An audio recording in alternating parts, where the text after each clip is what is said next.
360 की शुरुआत करते हैं पीएम मोदी के बिहार दौरे से। देखिए रिपोर्ट। ऑपरेशन सिंदूर ने भारत की रक्षा नीति की नई लकीर खींच दी है। जिस बिहार की धरती से पीएम मोदी ने पहलगाम के आतंकियों और आकाओं को मिट्टी में मिलाने की कसम खाई थी, ये बयान एक बार फिर उसी बिहार की धरती से निकला है। ऑपरेशन सिंदूर ने नए भारत की ताकत की जो लकीर खींची, पीएम मोदी ने इसका एहसास दुश्मन को फिर से करा दिया है। बिहार की धरती पर लिया हुआ और संकल्प, ये धरती की ताकत है। इस धरती पर लिया गया हर संकल्प कभी खाली नहीं जाता। और इसलिए तो भाइयों बहनों, जब कश्मीर के पहलगाम में आतंकी हमला हुआ था, हमारे निर्दोष नागरिकों को उनका धर्म पूछ करके मारा गया, मैंने बिहार की इसी धरती से आतंकवादियों को मिट्टी में मिलाने की बात कही थी। आज दुनिया देख रही है, बिहार की धरती से लिया गया वो संकल्प पूरा हो चुका है। अब भारत में आतंकवादी भेजकर हमले करा के कोई बच नहीं सकेगा। आतंकवादी चाहे पाताल में क्यों न छिप जाए, भारत की मिसाइलें उन्हें दफन करके रहेगी। बिहार की धरती से जब पीएम मोदी दुश्मन के नापाक इरादों पर गरजे, तो बिहार की बदहाली के लिए विपक्ष के मंसूबों पर जमकर बरसे भी।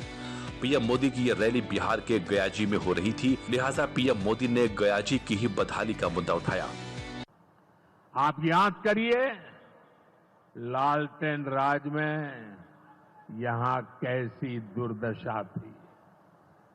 लालटेन राज में एक क्षेत्र लाल आतंक से जकड़ा हुआ था।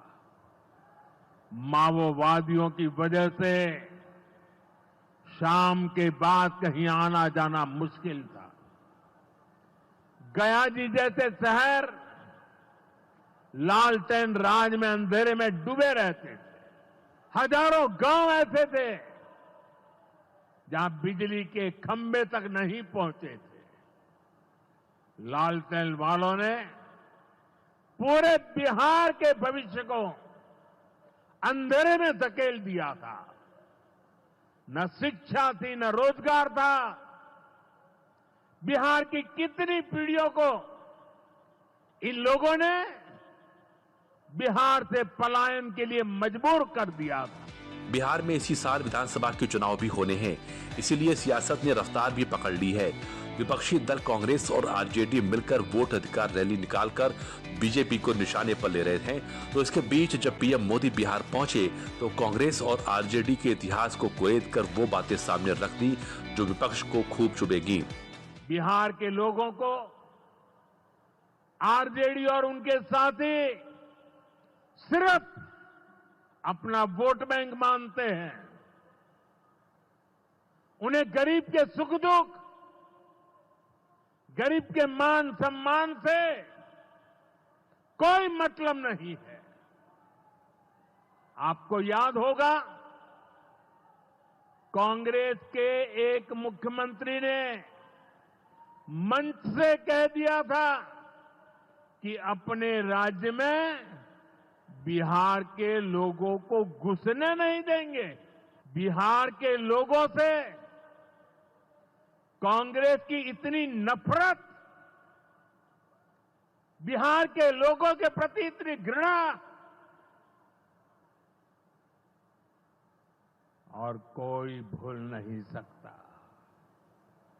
कांग्रेस का बिहार के लोगों के प्रति त्याग, जो दुर्व्यवहार देखने के बाद भी यहां आरजेडी वाले गहरी नींद में सोए पड़े थे।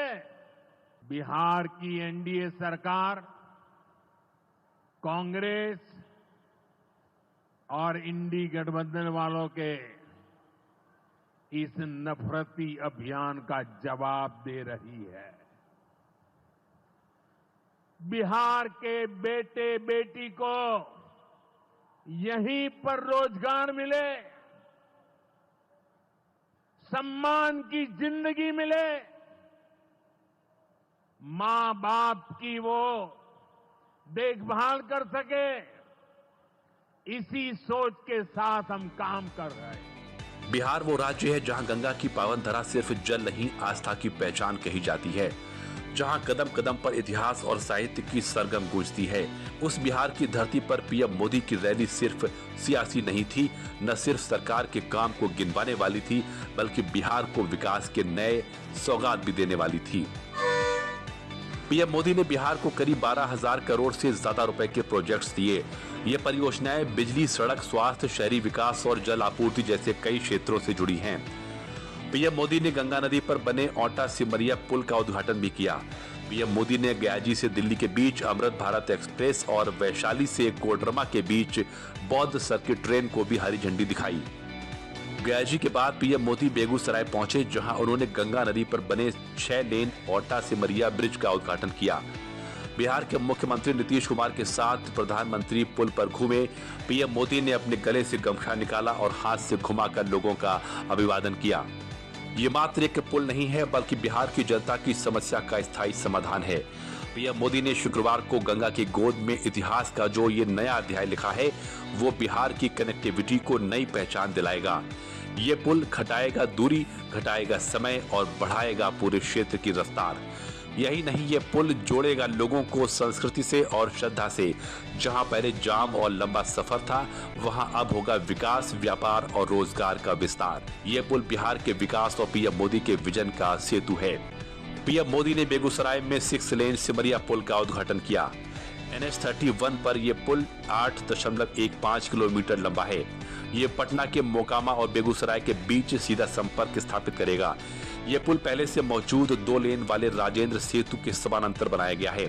ये एशिया का दूसरा सबसे चौड़ा 6 लेन ब्रिज है। इससे उत्तर और दक्षिण बिहार सीधा जुड़ जाएगा। इस पुल के बनने से उत्तर बिहार क्षेत्रों और दक्षिण बिहार के बीच की दूरी 100 किलोमीटर तक कम हो जाएगी। इसकी खासियत ये भी है कि पुल के नीचे से मालवाहक जहाज भी गुजर जाएंगे।